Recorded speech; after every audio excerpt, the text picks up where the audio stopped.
Hello everyone, welcome to Archit study. स्वागत है आपका अर्चित स्टडी चैनल में। जैसा कि हमने डिस्कस किया था कि हम इस चैनल पर NCERT content, NCERT book and NCERT notes के साथ में कंप्लीट करेंगे। तो चलिए शुरू करते हैं क्लास 6 का चैप्टर नंबर 2, विविधता एवं भेदभाव, डाइवर्सिटी एंड डिस्क्रिमिनेशन। जैसा कि हमने इस चैप्टर को एनसीईआरटी बुक के साथ में बड़ा डिटेल में पढ़ा था, तो अब हम इस चैप्टर को नोट्स के साथ में पढ़ेंगे, इससे हमारे नोट्स भी प्रिपेयर हो जाएं और हमारा रिवीजन भी साथ के साथ होता रहे। तो चलिए शुरू करते हैं। जैसा कि हमने डिस्कशन किया था कि हम कैसे रहते हैं, कौन सी भाषाएं बोलते हैं, क्या खाते हैं, क्या पहनते हैं, कौन से खेल खेलते हैं, कौन से फेस्टिवल बनाते हैं, इन सब पर हमारे रहने की जगह के भूगोल और उसके इतिहास का असर पड़ता है।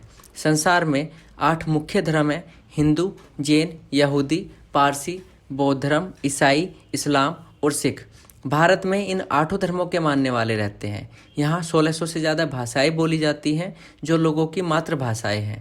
यहाँ 100 से ज़्यादा नृत्य, डांस किए जाते हैं। विविधता हमेशा खुश होने का कारण नहीं बनती, ध्यान रखिएगा।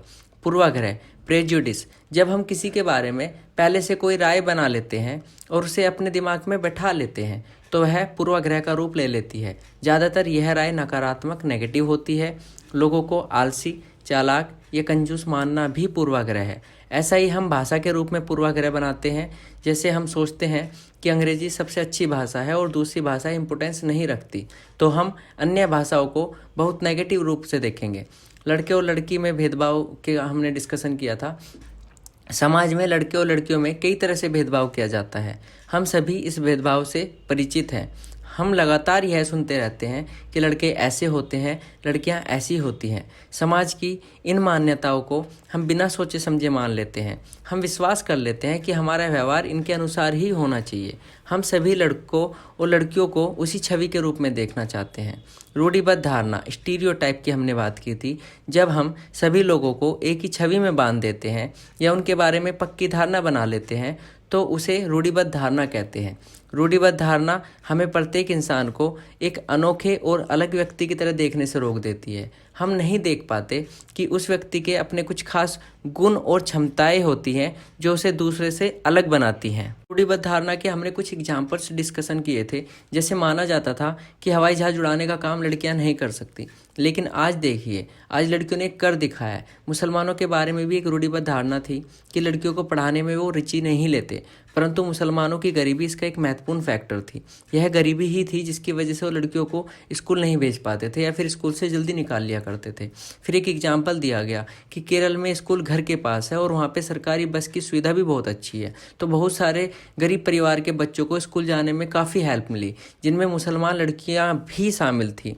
असमानता एवं भेदभाव के बारे में हमने डिस्कशन किया था कि भेदभाव तब होता है जब लोग पूर्वाग्रह या रूढ़िबद्ध धारणाओं के आधार पर व्यवहार करते हैं। भेदभाव का कारण तब बनता है जब लोग अपने से भिन्न प्रथाओं और रिवाजों को निम्न कोटि का मानना शुरू कर देते हैं। कुछ लोगों को विविधता और असमानता दोनों ही तरह के भेदभाव का सामना करना पड़ता है। हमने एक शब्द के बारे में पढ़ा था, दलित। दलित वह शब्द है जो नीची कही जाने वाली जाति के लोग अपनी पहचान के रूप में इस्तेमाल करते हैं। दलित का मतलब है जिन्हें दबाया गया या कुचला गया। सरकार ऐसे लोगों को अनुसूचित जाति के वर्ग में रखती है। जाति व्यवस्था में लोगों के समूहों को एक तरह की सीढ़ी के रूप में रखा गया, जिसमें एक जाति दूसरी जाति के ऊपर या नीचे हुआ करती थी। जिन समूहों को इस सीढ़ी में सबसे ऊपर रखा गया वे ऊंची जाति के, और जिन समूहों को इस सीढ़ी के तले में रखा गया उनको अछूत, अयोग्य या नीची जाति का कहा गया। हमने भीमराव अंबेडकर के बारे में पढ़ा था। भीमराव अंबेडकर ने जाति व्यवस्था पर आधारित भेदभाव के अपने एक्सपीरियंस के बारे में लिखा है। यह एक्सपीरियंस उनको 1901 में हुआ जब वो 9 साल के थे। यह महाराष्ट्र में कोरेगांव में अपने भाइयों के साथ पिता से मिलने जा रहे थे। उस टाइम इन्हें एक्सपीरियंस हुआ था। भीमराव अंबेडकर भारतीय संविधान के पिता एवं दलितों के सबसे बड़े नेता के रूप में जाने जाते हैं। भीमराव अंबेडकर का जन्म महार जाति में हुआ था। अंबेडकर अपनी जाति के पहले व्यक्ति थे जिन्होंने अपने कॉलेज की पढ़ाई पूरी की थी और वकील बनने के लिए इंग्लैंड गए थे। इन्होंने दलितों से अलग अलग तरह की सरकारी नौकरी करने को कहा था ताकि वे जाति व्यवस्था से बाहर निकल पाएं। दलितों के मंदिर में प्रवेश के लिए जो प्रयास किए जा रहे थे उनका अंबेडकर ने नेतृत्व किया। अंबेडकर को ऐसे धर्म की तलाश थी जो सबको समान निगाह से देखें। 2 मार्च 1930 को 15,000 दलितों के साथ नासिक में मंदिर में प्रवेश करने के लिए इन्होंने एक आंदोलन शुरू किया था। 14 अक्टूबर 1956 में 3.5 लाख दलितों के साथ इन्होंने बौद्ध धर्म को अपनाया। यह सबसे बड़ा धर्म परिवर्तन घटना मानी जाती है।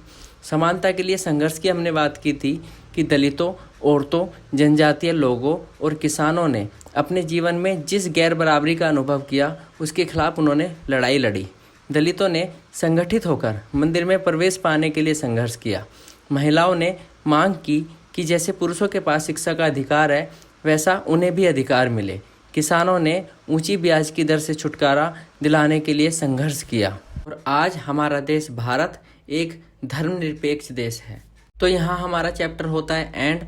आई होप आप समझ रहे होंगे। अगर आपके लिए ये वीडियो थोड़ी भी हेल्पफुल रही है तो वीडियो को लाइक कीजिएगा और चैनल से जुड़े रहने के लिए चैनल को सब्सक्राइब कीजिएगा और अपने कीमती सुझाव हमें कमेंट कर ज़रूर बताइएगा।